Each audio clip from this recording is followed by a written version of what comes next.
creating curiosity by asking better questions. This is Shed Talk.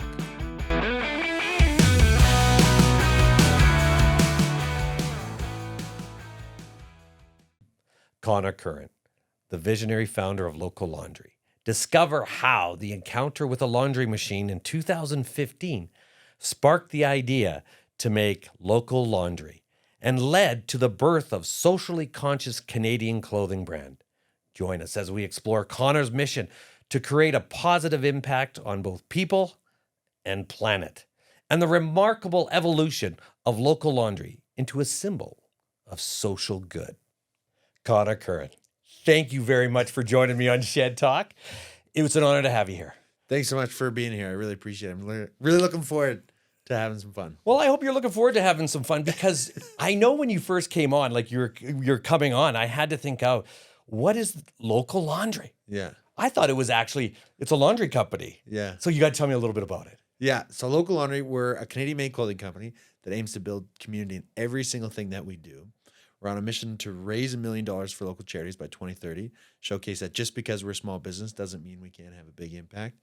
And we help, customers, regular, ordinary people feel better, look good, feel better with their clothing. But more importantly, the big part of our business is helping corporations, organizations create better swag, create better apparel for their team members, for their customers, in order to build community themselves. Okay, so question for you then. Was back 2015, you ran into that, obviously, the sewing machine? Oh, wait, laundry machine? So how did the idea come about? Well, we were living abroad in Sweden and in a house not too much bigger than the shed. And we had this nightmare Tasmanian devil of a washing machine. And every time we did a load of laundry, it would dance all along the shower. And it was an absolute nightmare. And after losing a particular bad bout with it, and there was just soaking laundry all over our bathroom floor, I started looking at it and I thought, people really want to support local craft beer, farm-to-table food. Why can't clothing be made locally? Why can't everyone's laundry be local? And it was my wife who came up with the name, who said, why don't you call it Local Laundry?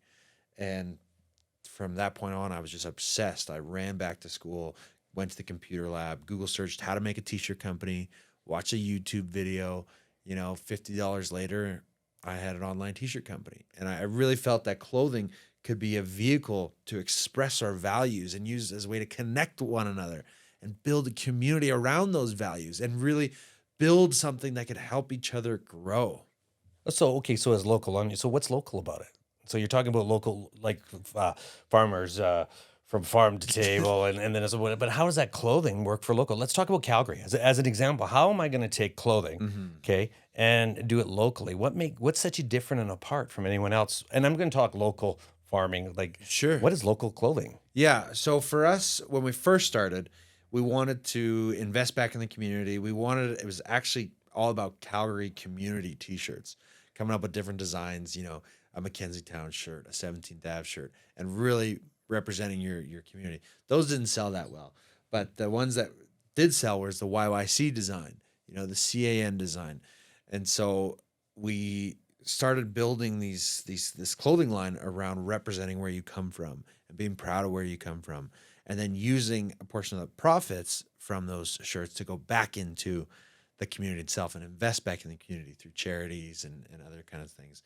Now it's kind of evolved beyond that and actually manufacturing our clothing in Canada. So when all these other companies are offshoring, we actually onshored, and we dye, knit, mill, cut, sew, print as much as we can do here in Canada. Some in Calgary, some outside of Calgary, but we're trying to help revive the Canadian textile industry. We used to actually make clothing here. According to Stats Canada, prior to 1989, over 70% of all clothing bought and sold in Canada was made in Canada. And that same stat as of 2020 is less than 5%. So how does the 5%, and so let's take Calgary. I want a t-shirt. What does it take to actually make the clothing? So we're down to 5%. Yeah, that's gone overseas. It's all that in a big chip, because right now COVID has changed the way we think of clothing, think of products and everything like that. How do we become that 5% in Calgary? Yeah. So we have to start bringing manufacturing back here. We We have to start looking past, making stuff for as cheap as possible and cutting corners. We have to start looking at manufacturing. We used to make things here in this country. Fun fact, Alberta used to be one of the largest denim exporters. You might remember, do you remember G-Dubs? That was this massive denim factory in Edmonton that revolutionized techniques in denim making, like selvage and all these sort of things. At one point, Alberta was producing more denim than California. So where's denim come from? How do you make denim? Well, it's cotton, and you have the certain machines that make denim, but that's all gone now. We don't make it here anymore. And it's just shipped. It's all gone overseas. So we don't make anything here. So in order to change that, the reason stuff moves overseas, it's not the materials, it's not the cost of the cotton, it's not the cost of the machinery. Those are all the same no matter where you go in the world. It's the cost of labor. How much do you want to pay someone to make a pair of jeans, to make a t-shirt, right? And we decided we want to pay Canadians. We want to use manufacturers that adhere to strict Canadian labor and environmental laws, that aren't looking to cut corners, aren't looking to make a shirt as cheap as possible, that are going to make a better quality shirt, and at the same time treat their employees with respect and pay them a living wage, right? And so that's the difference between why we don't make stuff here. It's the cost of labor. It's the cost to pay Canadians, and the environmental and economic impact when you choose to pay a Canadian. And yes, it is significantly more expensive, but when you make that conscious decision, it has a ripple effect like you wouldn't believe on the environment, a reduction in your carbon footprint, all that good stuff. But that money stays in this country, it stays in our economy, and it goes to help support a diverse Canadian economy. All right, let's get into COVID on it then. All right. Okay. So all of a sudden your business is up 2015. All of a sudden we get COVID. Okay. Yeah. COVID's coming in. Now let's talk about exactly what you just mentioned about textile. Okay. Labor in China. Okay. Yeah, it's dirt cheap or wherever, overseas, wherever that is. Yeah. But all of a sudden COVID hits. Here you are with a brand, okay, that you're going to start manufacturing here. How did COVID, and I'm gonna get into another question about COVID, sure, how it's changed the way we've done business today versus the way we've done business before. Those little hints or those little things that COVID has done and highlighted, like example, Skip the Dish, and I'm gonna use them as an example, how all of a sudden it blew up, Zoom blew up. In the clothing industry, doing it local, how has that blown up? Yeah, it's changed our business significantly. So prior to the pandemic, 60-70% of our revenue was coming from wholesale retail stores. We were in 20-30 stores across Canada. Right? We were selling wholesale, retail, and that was great. COVID hit, that all shut down. That's when we switched to producing custom Canadian-made collections for different companies, right? Different companies wanted their logos on our sweaters and everything. Our supply chain was all based here in Canada. So the pandemic didn't really affect our supply chain as much as it did others because we didn't have to wait for freight. We didn't have to wait for things to be sent overseas. It was all here. And then we had people ready and willing to work. And then more importantly, we had organizations that wanted to support local. They wanted to support Canadian made. They wanted a better quality garment. So during the pandemic, we doubled in revenue. We doubled in size. We grew significantly, and it's had a major impact on our business. And we're still seeing that impact today. And we're seeing a lot of people that businesses, and they go and they grow during like there's people that obviously didn't make it during the pandemic. Yeah. They didn't die. Yeah. There's no such thing as that. Yes, people did die. Don't get me wrong. I gotta be careful how I say that. Yes, that did happen. But at the same time, what they did is they pivoted. A lot of people don't like the buzzword pivot. They changed and morphed into something else that became bigger than what they were. Yeah. Example, that clothing line, when all of a sudden you're going into there, you're creating something pretty spectacular. But how did working from home, people have to work from home making those products? Or did you actually keep everybody at the shop as well? So we don't own any of the manufacturing. We don't own any of the decorating. We have a very small and nimble team. So it was our manufacturers that were able to keep people in the shops. In a manufacturing clothing shop, you can create significant distance between people. So, and they were all deemed as essential, so they were able to stay open. They were able to have people come in, work safely, be able to still provide for their family.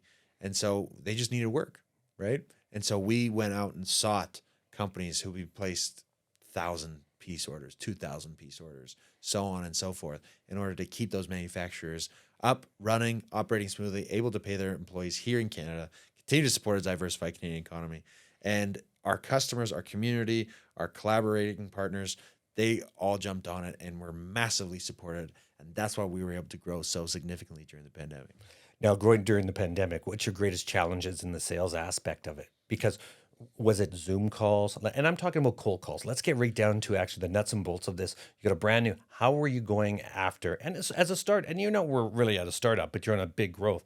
Tell me that process of actually, what was it like, or how did you do it? That growth potential on cold calling during a pandemic where it's isolated. Yeah, it's just storytelling. That's all we are as entrepreneurs and CEOs. Like our job as the owners is to tell a story, the why it's so important, what we're doing, why we do it, how we're doing it, and to tell that story. So we got on social media, our charitable aspect of our business, through that we were able to get on traditional media, get a lot of pickup there.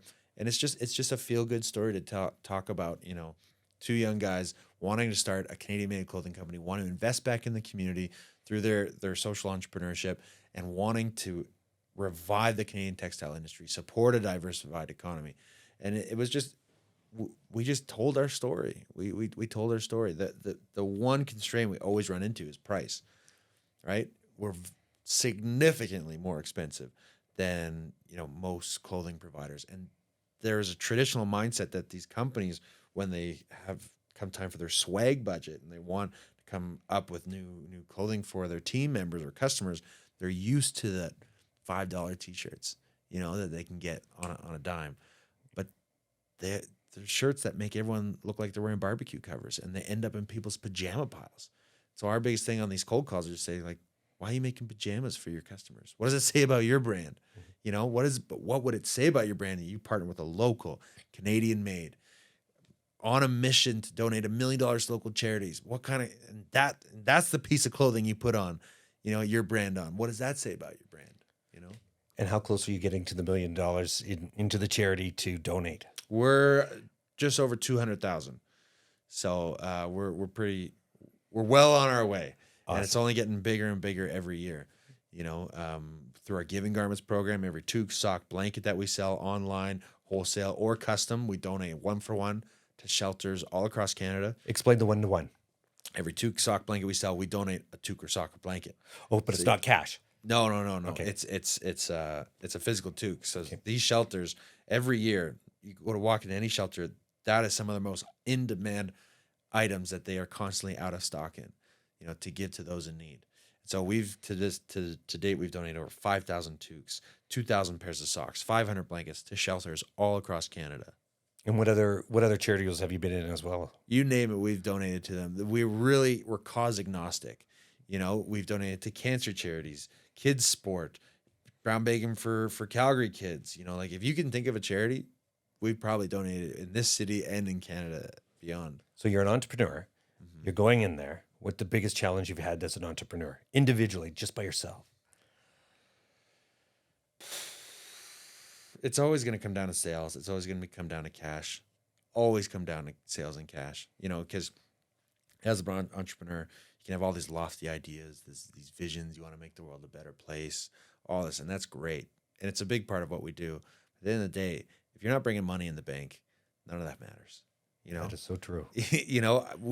We have issue with the word social entrepreneurship, because we're a business. We're a for-profit business. Make no mistake about it, right? That is our primary objective, is to make money. But that doesn't mean that we can't do it in a way that's going to leave the community in a better place that we found it. That doesn't mean that we can invest in the community and make people's lives around us better. But if we don't take care of the business first, the business won't be around long enough to take care of the community. And I think that's the issue we're seeing in social entrepreneurship. And that's what we're seeing, post-pandemic. A lot of these companies with great missions, great values, great people, and great visions, but they lean a little bit more towards too much to the social and not enough to the entrepreneurship, right? And that's something that we take pride in is, yes, we are a social enterprise. If you want to call us that, great. But we're an entrepreneur enterprise first. And that is what allows us to do the social aspect. And we think in the next couple of years, 5, 10 years, that's just going to be the way you do business. It's going to be table stakes. All the community investment that we're doing is just going to be table stakes. It's just how you do business. And that's what we're really trying to foster and be the example for. Yeah, and you can really see that now. Go back 10 years. Like I'm over 50 years old here and I've been in business for 100 years or whatever that story is. And exactly what you're saying. You know what? And profit is not a dirty word. And we No. have to be profitable so that we can make change in the world and actually put our footprint on the world, whatever that's going to be to that individual company like yourself, and then get back into the entrepreneurship of what's keeping you up at night. Never mind the sales. Let's get down to the nitty gritty. Because when you're starting off as an entrepreneur, what do you find your greatest challenges? Your board of directors, like where are you getting your visions from? And I'm going to use this because with Grow, you're in the EO thing, Grow. Yeah. How has that been for you? Like your board of directors and people that are guiding you. How has that helped you and transformed you? Well, we don't have a board of, well, we I'm using like Grow as your board of directors. right. I mean, I'll be honest, I sleep great at night. If my business partner was here, if he was here, he might tell you a little differently because he doesn't sleep as well as I do. But I think you have to have two things. You have to have passion, you have to have curiosity, right? And you have to be passionately curious. Yeah. Because I think you always have to be learning. And if you're not curious about new things, new ways to do business, what worked yesterday is probably not going to work today. And what's working today might not work tomorrow in this ever-changing world. So you have to be curious and you have to be willing to learn. So this Grow program, like finding out there's more than one way to do business. There's more than one way. You don't know everything. You're not the smartest person in the world. You can't do everything yourself, So being willing to learn, but also being willing to ask for help. I think that's something that a lot of entrepreneurs lack, is the sense of pride, the sense of, feeling that they have to have all the answers. You don't, right? Many people, we have a community. There's a lot of people out there, that want to help. I imagine you are a massive help to other entrepreneurs and other business owners, but you don't know how to help everyone. Sometimes you just have to be willing to ask and say, I need help with this, and throw it out there. My superpower is I have no shame. I will ask for anything, anytime, anywhere. I'm not afraid to look like the biggest dum-dum in the room because I know what I want to do and I need to get it done. If I need help, I'm going to ask for it. So if you're going to say to any entrepreneur that's going to go in there and they're going to start out, what would be the one advice that you're going to tell them? And not being a dum-dum, because you're not a dum-dum, like you said, is that shame. What would it be? Well, it's something that you touched on just before we started rolling here, is be an action-oriented person. Take action. Stop talking about it. Stop complaining. There's no such thing as venting. Stop talking about it and go do it. I love John Rockefeller. He says that excuses are an illness. Excuses are no good for anyone. And he also says the only thing that can soothe an anxious mind is action. So if you're stressed about something, if you have anxiety, or you just have an idea, take action. Always be moving forward. Doesn't matter how big the step is. Keep moving forward. And that was kind of what got us through the pandemic. That was our mantra. Every day we're just going to keep moving forward, onwards and upwards. So you guys are right now, you're growing. Okay, you've had your greatest thing. Now I went on social media and I looked, and all of a sudden, here it comes. You're looking at taking over a company. Yeah. Do you want to get in a little bit more into that? Yeah, absolutely. Our plan for growth, we have no investors, no long-term debt. We don't want to take on other partners. So our path for success and path for growth is growth through acquisition. There's a lot of clothing companies out there that started around the same time as us, that have the same values. And just the fact that they have the same values as us, already puts us all at a disadvantage, because we care about the community. We care about the environment. We care about all these things that the big dogs don't care about.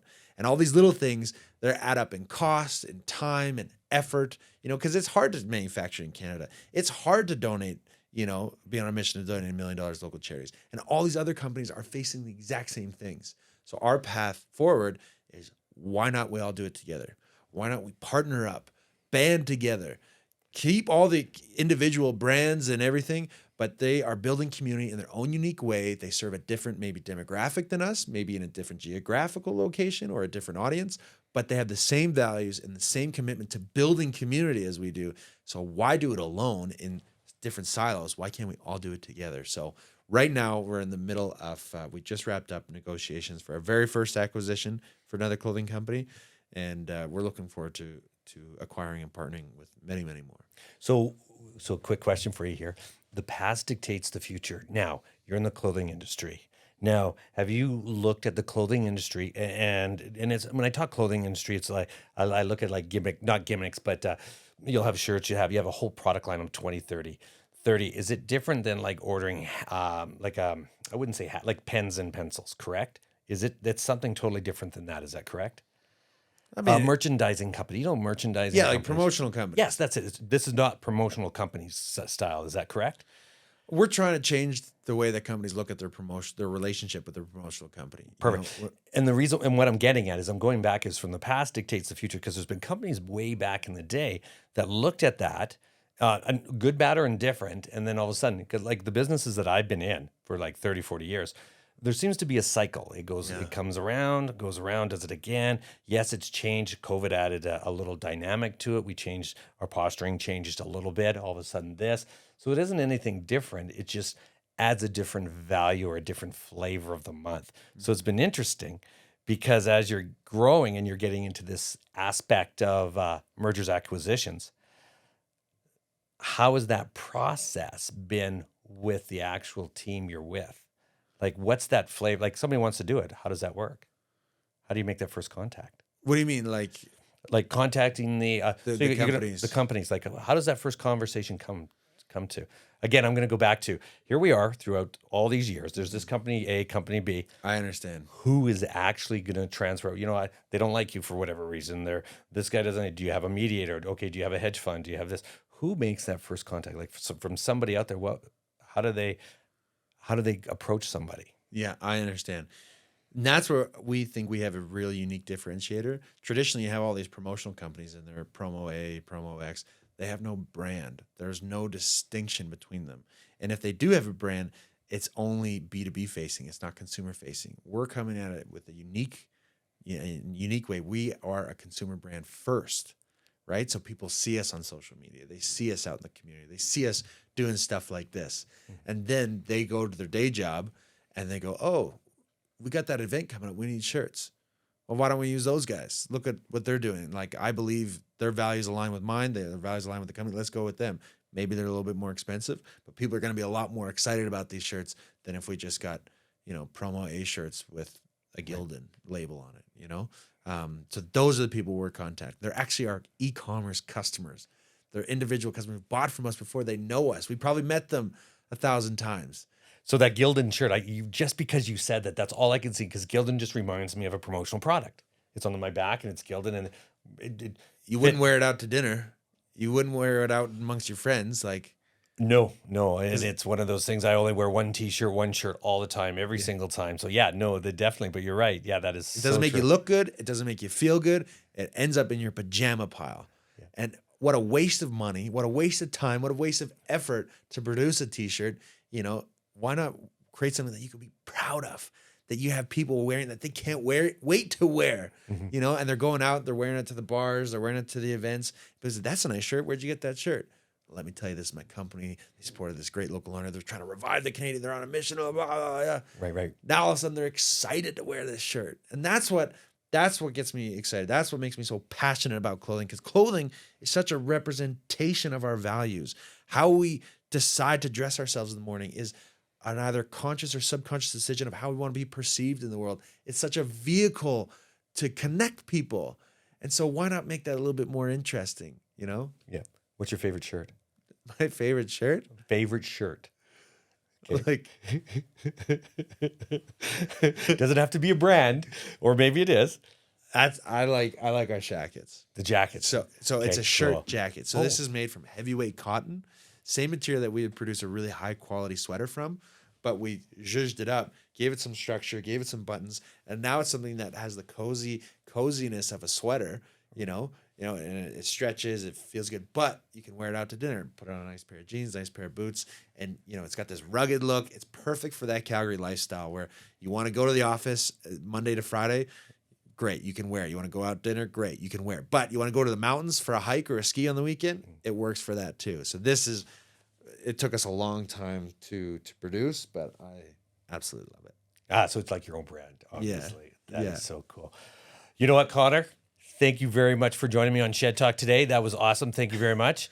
And is there anything that I haven't thought of thinking about? What do you think? Do you have a question?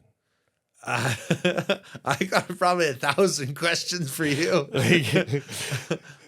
What I want to know from your aspect, a lot of people ask, how do I start a business? And you said you've been in business for a long time. What I want to know is someone like us, we've been in business for 8 years, right? You've been like, if you go back to talk to yourself, not when before you started, not when you were just starting, but when you were kind of coming on the up and up, right? You've been in about for 8 years. What advice would you give yourself? Never, the advice that I'd give myself, and I still do it to this day, and it's the exact same advice. So here I am at 55. I own a whole whack of companies. What would I say back then to the difference between now and then is exactly the same. Just do it. Yeah. And be unstoppable, because the bottom line, it's not about the money you make. Yeah. It's about the people you change. And every single day, every single dime, everything you put back into humanity comes back to you tenfold. And I look back in mistakes that I had done too as well. Well, it doesn't matter. It's not a mistake, because I can't do what I'm doing today without knowing that yesterday. Yeah. So as a device, and you're going back to that good question, we're back to the host. But you know what? It's actually putting back and doing it. And don't be afraid to fail. And that's where we all go in, and people talk too much. Oh, shoulda, coulda, woulda. No, you would have shoot all over yourself. So, but yeah, advice for myself back then would have been just go. And it still is the same advice I'd give myself. So that's awesome. That's really inspiring to hear. I appreciate you sharing that, because that's exactly what I feel sometimes, but it wavers. So just hearing you reinforce that gets me pumped. So I appreciate that. No problem. I'm here because Shed Talk, the things you know, you don't know. That's right. I Thank like you. it. Thanks, Connor. Thanks for having me. Now you know. Shed Talk.